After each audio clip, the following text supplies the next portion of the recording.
Alright, so this is the 3607DA model track adapter. Today I'm going to show you how to set it up, and it's not too hard. You should have all this in your kit. 4 of these, 2 of these, pack of knobs, and all these nuts and bolts. 2 long bolts and 2 shorter bolts. I'm going to get the shorter bolts and put it here. For this right here. Alright. Run down here. This is the mechanism that allows your track to be adjusted to any track system, whether that be the Milwaukee, Makita, Festool, the Wind, all those. It will work with those. You just have to adjust it. I'll show you how to in a bit. And flip that over.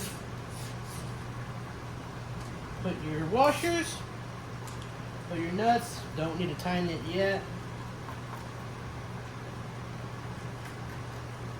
Now we're going to install the saw right here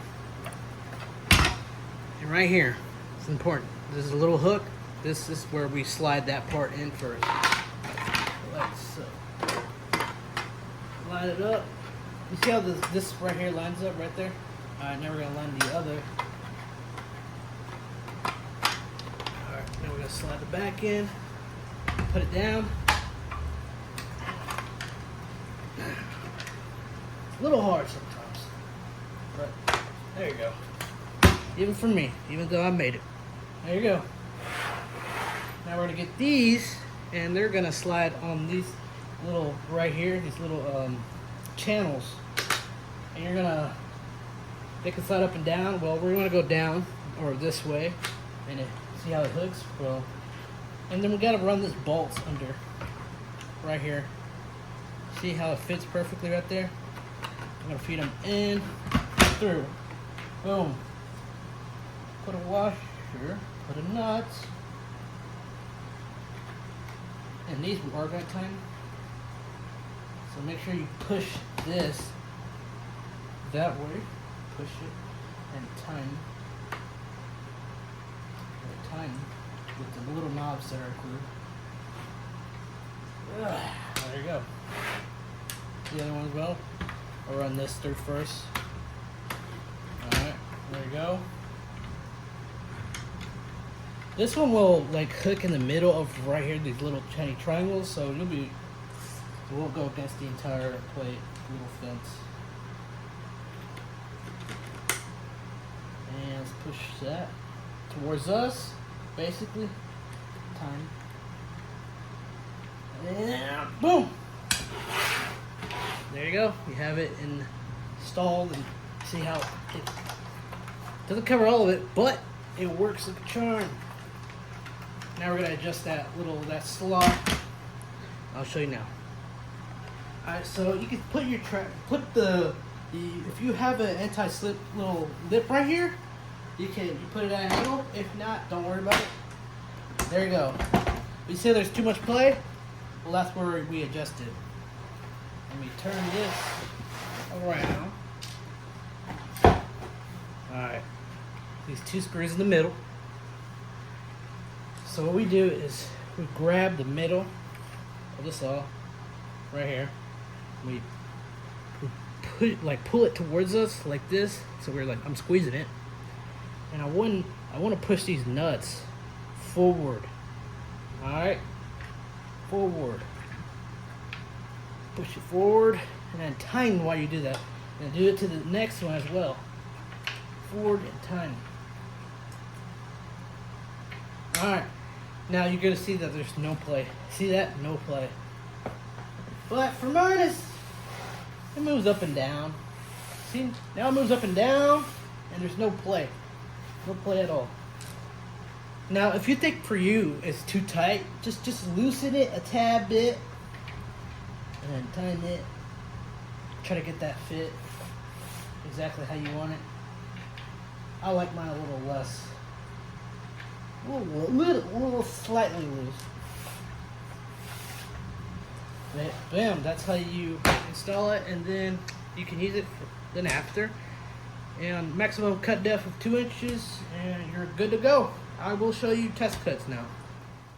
Alright, Alright, so lift the blade guard, slide it in, an angle, put it down, and boom. Slides up and down. There is no play, you can see. I'm moving it side to side, there is no play. Now let's make the cut.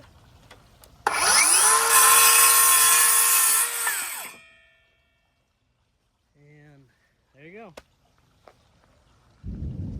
That easy. And right there you can see it cuts along the line. Not for mine because I've messed up the strip on mine. But hopefully you guys have a new one. Mine has been used with different saws that I've tested. So, but you see how easy that slides up and down. I will do more right here. I'll do more miters. These are miter cuts. These are obviously.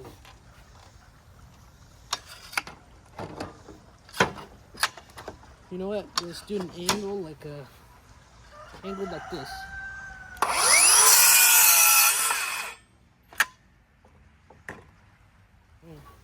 Look at that.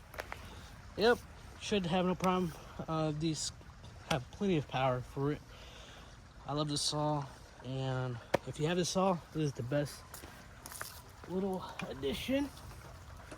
I've prototyped with many models, and this is probably the best one, the easiest one as well. And if you're worried that it won't fit your track, it will. I used the Wind track rail.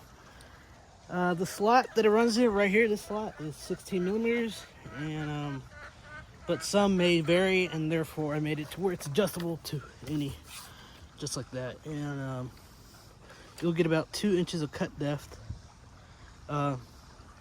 So yeah, the Metabo C3607DA model track adapter. It will also work for the 18-volt version of this because they have the same plate. And yeah, that's how it's used. I'm gonna do a long rip so you can see how that cuts. Alright, so I run a small shop. I'm literally still in college, and so to save money on track saw, I just built this, designed it and prototyped, and then printed this for this circular saw. And I love the circular saw, and I did not want to shell out so much money on a track saw when I only wanted it to joint, because I also don't want to buy a joiner because that is expensive, and this has worked for me for several projects. This blade guard, put it down. Alright, so here's the test cut.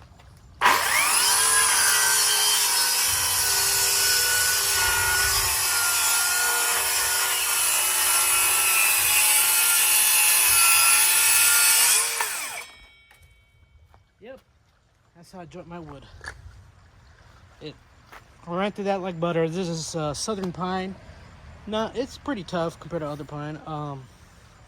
But it went through that like butter. I can show you. I will show it run through oak, red oak, and it will also go through it like no problem. So here is that. All right, so here's a red oak board that needs to be jointed. You can see right here is the edge I'm going to joint. This entire thing is the red oak board.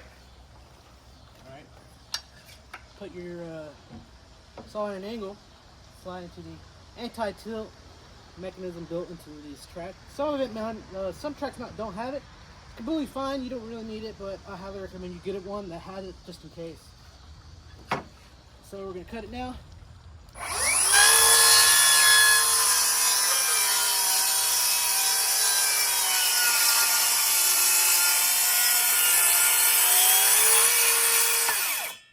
Boom, just like that, jointed. I've used this to joint all my goods in the shop. Never had a problem with it. And it's pretty useful when you want to do glibs. You just get both your boards together. You know, you like, let's say, you know, you put them together, and then you put your track in the middle of it, and you cut in between, and you get a perfect, nice bit to glue. Always works for me. So yeah,